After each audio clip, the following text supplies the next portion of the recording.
You are not the observer. It is often said that when you look at something, you transform it, not merely in a poetic or psychological sense, but in rigorous scientific terms. In quantum mechanics, there is a phenomenon known as the observer effect. Observing a quantum particle alters its state. Until it is measured, it exists in a cloud of potential, a spread of probabilities. The moment observation occurs, the wave function collapses into a definite outcome.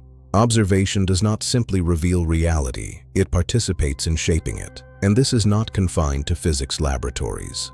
You are already doing something similar, not with subatomic particles, but with your own mind.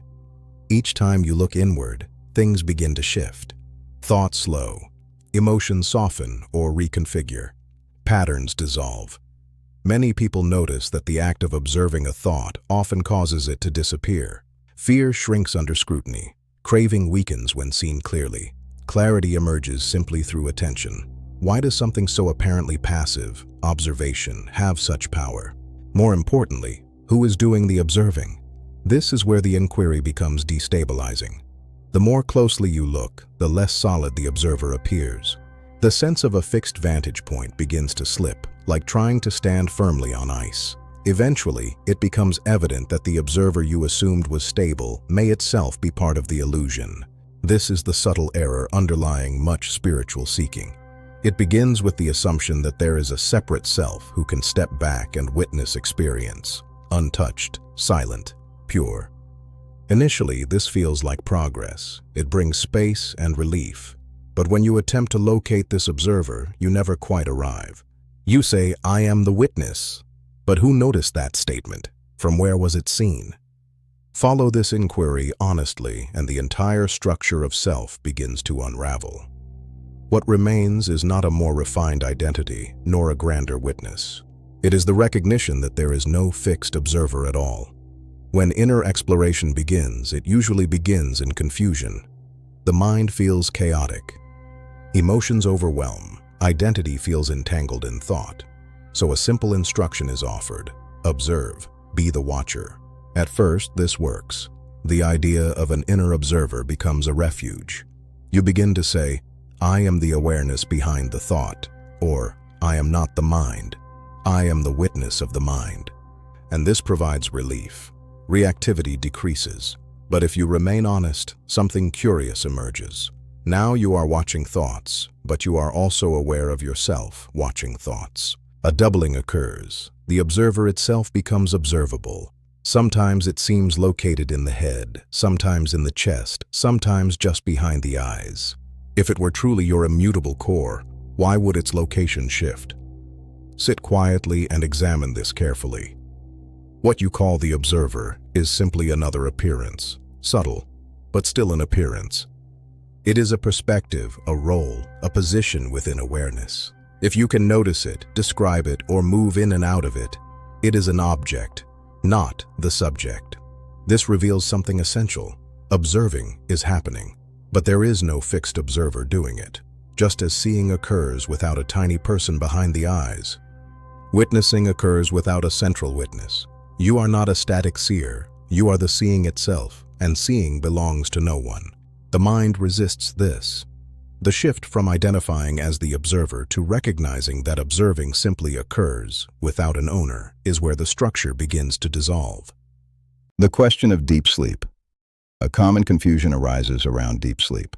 If awareness is constant, why does it seem absent in sleep? Does that not prove you disappear? Look carefully. Do you remember disappearing, or do you remember waking up? What is recalled is the absence of memory, not the absence of being. There is no direct experience of non-existence. In sleep, the instruments of perception, the mind and senses, are inactive. But the absence of content is not the absence of presence. In a dark, silent room, you do not cease to exist simply because nothing appears.